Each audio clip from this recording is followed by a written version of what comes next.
He was like, they accepted the offer. I was like, no, no, they didn't. No way. Like, I'm buying a house? Like, what? Like, wait. Like, this is way too much for me. Like, this is just, I didn't even think that this was gonna happen. Like, and now it's actually happening. It was just crazy. Hey guys, it's me Raquel, and I just wanted to do a quick video today in regards to buying a house.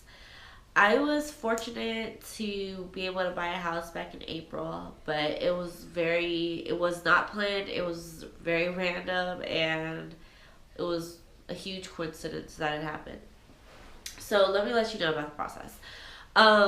So back in February, my lease was going to be up. And so I was like, okay, I don't want to live here anymore. I want to find a new place to live, like to rent. So I was looking at different houses and I was looking at different apartments and I couldn't find anything. So my lease ended up ending. So sorry guys, I'm very like congested. So my lease ended up ending and I ended up moving in with my sister in her trailer. And I was there for like 2 months. So I was really like, look, I need to find a place to live like ASAP.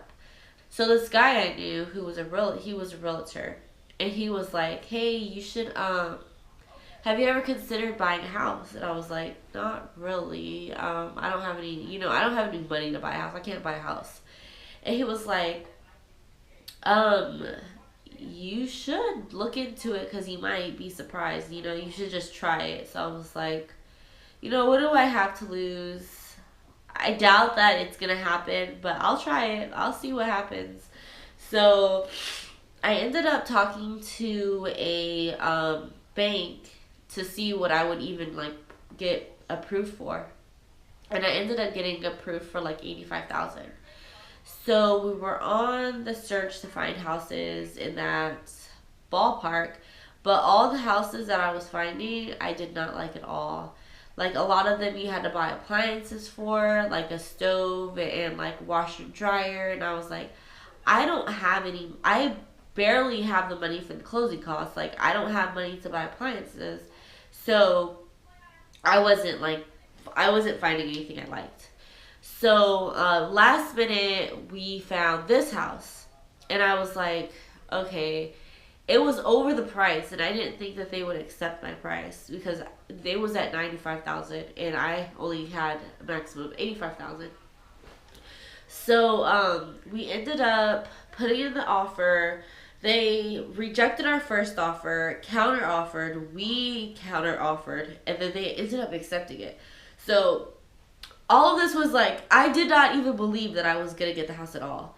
So when they accepted the final offer, I was like, wait, like it like overwhelmed me. I was like, okay, like what's coming down? Like how much money do I need? Like how much cash do I need? So I was like, okay, this is becoming real now. So anyways, I found out that you don't need 20%, you don't need perfect credit to buy a house. These are all things that I thought, like I even through all the way through the process, I thought they were gonna tell me no, like I don't have enough money or my credit's not good enough or something. Like even through the last day that I signed the paper, like I did not believe that it was real. So first of all, the loan that I got, it was you only required to put down 3.5%. So it was actually less than like $5,000. But there are other fees that you do have to pay for up front, like you have to get an assessment done, you have to get an inspection done of the house.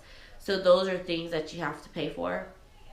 And then so altogether, I think like my payments, like everything that came out of my pocket was about $5,000. I would say about 5,000 for closing costs and for inspections, for appraisals, and for all of that stuff. Um, and also with my credit, like I thought you had to have perfect credit because I didn't think like my credit wasn't perfect. But they like had like inquiries that I had. They just wanted you to explain it, and so I explained why I opened up this credit card or why this happened, and they accepted my explanation for it. And Even like I didn't think that they would, but they did. Um, and so, okay, so then I buy the house, and I'm like, okay, great, I buy the house. This whole room actually was all brown. It was a horrible color. There's still, like, having a house, like, you never get done fixing things, and you never get done learning things. So, okay, so what, what I learned buying a house is that there's a lot more responsibilities that come into it that I otherwise didn't know, such as plumbing. Like, do you know when you call a plumber, each time they come, even if they don't fix the issue, you have to pay a fee? Like a big fee too, like $50. $50 for them just to come up to your house and tell you something, even if they don't fix the issue.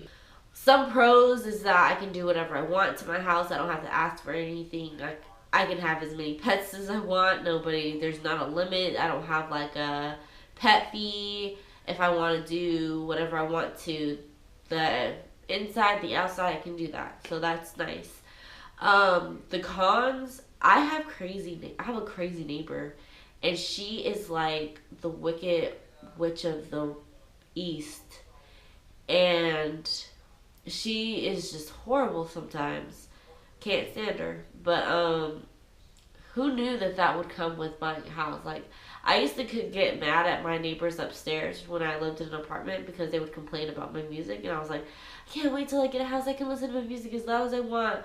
But yeah, I can. But then I have a neighbor coming to my house and complaining about stuff, or like being extra nosy and looking at my yard, and it's just annoying. Okay, so like if something messes up, I don't have anybody to call. That's a con. But something I found out is called the home warranty. If you get that, like you pay a monthly fee, and then you can have people come out and like if you have an issue, it's just like a one flat fee, and they'll fix your issue for you. So that's nice. I didn't know about that before, but that's very important to get if you get a house.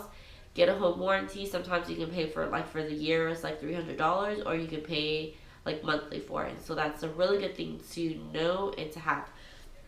The reason why I'm in a coat right now in my house is because it is freezing in my house. I did not realize I have a gas furnace, and I was talking to my dad. He had called me today, and I was telling him how it's freezing in my house. I've had the heat on 80, and it's like sitting at like 57 degrees in my house. And he was like, well, have you lit the furnace? And I was like, what? Do what to what? The furnace? I don't even know where my furnace is. And he was like, yeah, you have to, if you have a gas furnace, you have to light it, and then it'll heat your house. I'm like, what? Nobody has told me this. Like, cutting the grass, breaking leaves, cleaning your gutters, your little rain gutters out. Like, all of that is stuff, like, that I didn't realize is involved with buying a house and, like, being a house owner. I was talking to my dad. I was telling him I'm not ready for snow because I need to buy a snow shovel. I need to buy like salt for my driveway. Like, those are like adult issues. Like, I'm like, oh man, it sucks. Thank you guys so much for watching. Sorry, I know I sound like really bad and sick and ugly and stupid. I can't breathe. But thank you guys for watching. If you have any questions or if you want to buy a house, please feel free to ask. Have a great day, guys. Bye.